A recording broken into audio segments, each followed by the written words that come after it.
Good morning students. నేను మీ Ganesh sir. ఈ క్వశ్చన్ అనేది జామెట్రీలో ప్రీవియస్ ఇయర్ క్వశ్చన్.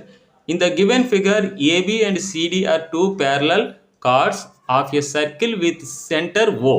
O సెంటర్గా కలిగినటువంటి ఈ AB అనేది CD అనేది ప్యారలల్గా ఉన్నటువంటి కార్డ్స్ అనమాట. అండ్ రేడియస్ ఈజ్ 5 సెంటీమీటర్స్, అంటే ఈ రేడియస్ అనేది 5 సెంటీమీటర్స్ ఉందంట. అండ్ ఆల్సో ఏబి అనేది కార్డ్ లెంత్ ఏమో 8 సెంటీమీటర్స్ ఇచ్చాడు. And CD 6 centimetres chord length ఇవ్వడం జరిగింది. If OP is perpendicular AB, ఈ ఓపీ అనేది ఈ కార్డ్పై గీయబడినటువంటి పెర్పెండిక్యులర్ లైన్ అనమాట.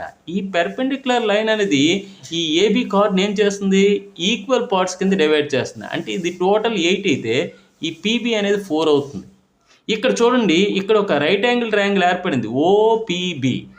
రైట్ యాంగిల్ ట్రయాంగిల్లో ట్రిప్లెట్స్ 3, 4, 5, కాబట్టి ఇది 4 ఇది 5 అయితే ఇది ఖచ్చితంగా 3 అవుతుంది అనమాట. అంటే ఓపీ లెంత్ తెలిసిపోయింది, కానీ మనకి ఏం అడుగుతున్నాడు, పీక్యూ అడుగుతున్నాడు. పీ దగ్గర నుంచి ఇక్కడి నుంచి ఇక్కడికి లెంత్ అడుగుతున్నాడు. మనకి ఓపీ తెలిసింది, ఇప్పుడు ఏం తెలియాలి, మనకి ఓక్యూ తెలియాలి. ఆ రెండు కలిపితే మనకి పీక్యూ రావడం జరుగుతుంది. ఇప్పుడు చూడండి, ఇది ఈ విధంగా మనకి ఇది రేడియస్ అవుతుంది, అంటే ఇది 5 సెంటీమీటర్ రేడియస్ ఓ నుంచి డీకి. ఇప్పుడు ఈ ఓక్యూ అనేది ఈ సిడిపై గీయబడినటువంటి పెర్పెండిక్యులర్ లైన్. అప్పుడు ఏం జరుగుతుంది, పెర్పెండిక్యులర్ లైను ఈ 6 సెంటీమీటర్స్ని 2 ఈక్వల్ పార్ట్స్ కింద డివైడ్ చేస్తుంది. అంటే ఇది 3 సెంటీమీటర్స్ అనమాట. ఇది 3 ఇది 5 అయితే ఖచ్చితంగా ఇది ఒక రైట్ యాంగిల్ ట్రయాంగిల్. ఈ రైట్ యాంగిల్ ట్రయాంగిల్లో ట్రిప్లెట్స్ 3, 4, 5 అవుతుంది, ఇది ఖచ్చితంగా 4 అవుతుంది అనమాట.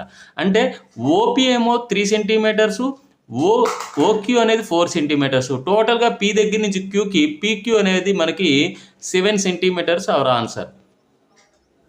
7 సెంటీమీటర్స్ అవర్ ఆన్సర్ అవుతుంది. ఏమడిగాడు, then determine the length of PQ అని అన్నాడు. అంటే పీ దగ్గర నుంచి క్యూకి 7 సెంటీమీటర్స్ అవుతుంది.